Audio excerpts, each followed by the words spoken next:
माधवपुर गांव में एक गरीब लकड़हारा विजय अपनी पत्नी मीरा के साथ रहता था। अजी सुनते हो, घर में चावल खत्म हो गए हैं, आटा भी थोड़ा ही बचा है।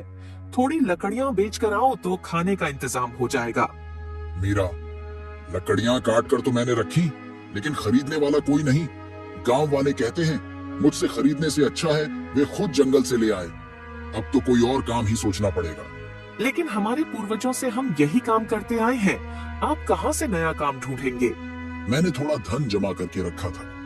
हमारी शादी होने से पहले से मैं कुछ धन जमा कर रहा था, जिसे मैंने आज तक खर्च नहीं किया, ताकि महाजन से खेत ले सकूं। मुझे लगता है अब खेती शुरू करनी होगी। जो खेत आप खरीदने की बात कर रहे हैं वह कभी हमारा ही हुआ करता था। आपको लगता है कि महाजन हमें वह वापस दे देगा? पैसे के लिए वह कुछ भी कर सकता है। वह बहुत लालची इंसान है। मुझे महाजन पर बिल्कुल भी विश्वास नहीं। कहीं यह उसकी कोई चाल तो नहीं? अरे, तुम बहुत सोच रही हो मीरा। ऐसा कुछ भी नहीं है। आधे पैसे तो वह ले चुका है और बाकी के मैं उसे लौटा दूंगा। विजय उसी दिन महाजन के घर जाता है। अरे आओ विजय, आज मेरे घर कैसे आना हुआ? महाजन जी, मैं लकड़ी बेचने नहीं आया हूँ। मैं आपसे एक सौदा करने आया हूँ, खेत खरीदने आया हूँ। तेरे पास इतना पैसा है जो तू खेत खरीद सके? देख, मैं सस्ते सौदे नहीं करता। खेत तो मैं तुझे दे दूंगा, लेकिन पूरी कीमत वसूल करूंगा। मैं पैसे लेकर आया हूँ, आप देख लीजिए, क्या इतने में हो जाएगा? तेरा दिमाग फिर गया है क्या? इतने कम पैसे में खेत कैसे आएगा? चला जा यहाँ से और अपना धन ले जा। महाजन जी, थोड़ी दया तो दिखाइए। जो धन मैं लाया हूँ वह आप रख लीजिए और मुझे खेत दे दीजिए। जितना धन बाकी रह गया है मैं आपको फसल उगाकर लौटा दूंगा। ठीक है, ये धन मुझे दे दे। याद रखना विजय, तू मेरा कर्जदार है। विजय खुशी खुशी घर पहुंचता है। मीरा, बहुत बहुत मुबारक हो। क्या आपका काम बन गया? क्या उन पैसों में आपने खेत खरीद लिया? हाँ, महाजन मान गया। वो पैसे पूरे नहीं थे, लेकिन मैंने किसी तरह उसे मना लिया। अब हम महाजन के कर्जदार हैं। फसल उगाकर वो कर्ज तो मैं यूं चुका दूंगा। विजय खेत में गेहूं के बीज बो देता है और खूब मेहनत करने लगता है। तभी उसकी पालक चाची, शांता चाची वहां आती है। अरे विजय, तू इस खेत में क्या कर रहा है? यहाँ से बाहर आ जा, नहीं तो मुखिया और महाजन बहुत हल्ला करेंगे। अरे चाची, अब डरने की बात नहीं। मैंने यह खेत खरीद लिया, लेकिन अभी महाजन का कर्ज मुझ पर बाकी है। बेटा, बरसों पहले तेरे पिताजी ने भी ऐसा ही कर्ज लिया था। जिसने भी उनसे कर्ज लिया आज तक कोई चुका नहीं पाया है। उनका ब्याज बढ़ता ही जाता है। नहीं चाची, इतना चिंता मत करो, सब ठीक हो जाएगा। महाजन ने मुझसे अच्छे से बात की और खेत भी बड़े प्यार से दिया। जितना भला तू उन दोनों को समझता है, उतने वो है नहीं। खैर, मैं चलती हूँ। कुछ दिन बीतते हैं और विजय के खेत में फसल लहराने लगती है। महाजन और मुखिया अपनी योजना पर काम करना शुरू कर देते हैं। देख रहे हो महाजन, विजय के खेत में क्या खूब फसल उगी है। अब समय आ गया उसे कर्ज के बारे में याद दिलाने का। महाजन और मुखिया गांव वालों के सामने विजय के घर पहुंचते हैं। सुनो सुनो सुनो गांव वालों, धोखे की कहानी सुनो। यह विजय तो इतना बड़ा धोखेबाज निकला।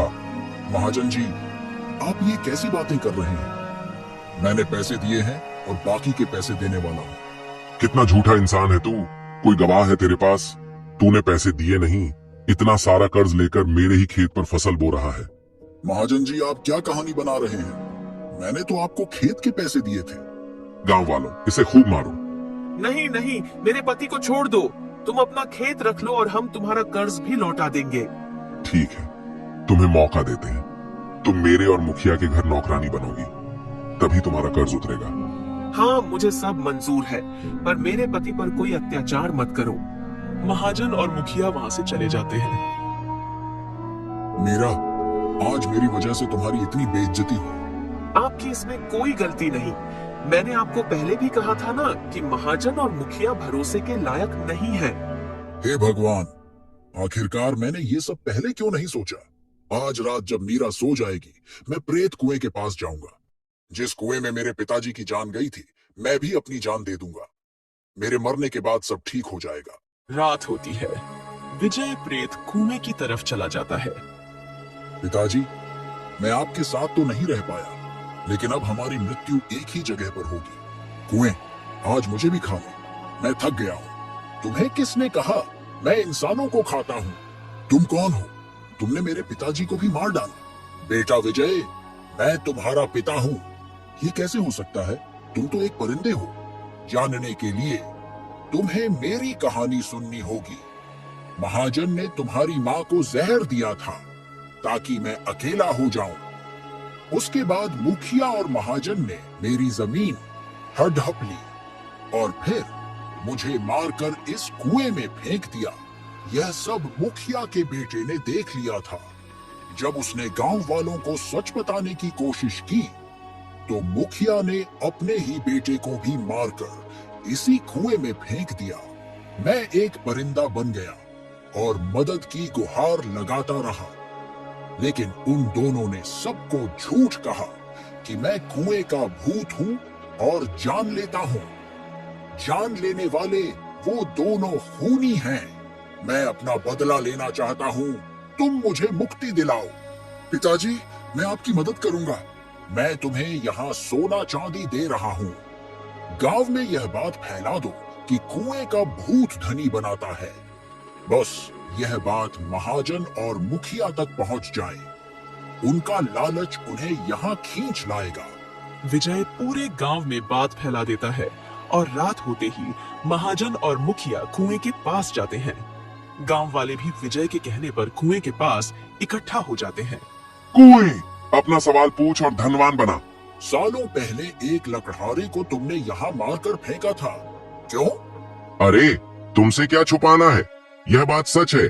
हमें उसकी जमीन चाहिए थी, इसलिए हमने षड्यंत्र रचा, उसे फंसाया और उसके बाद उसे मारकर इस कुएं में फेंक दिया।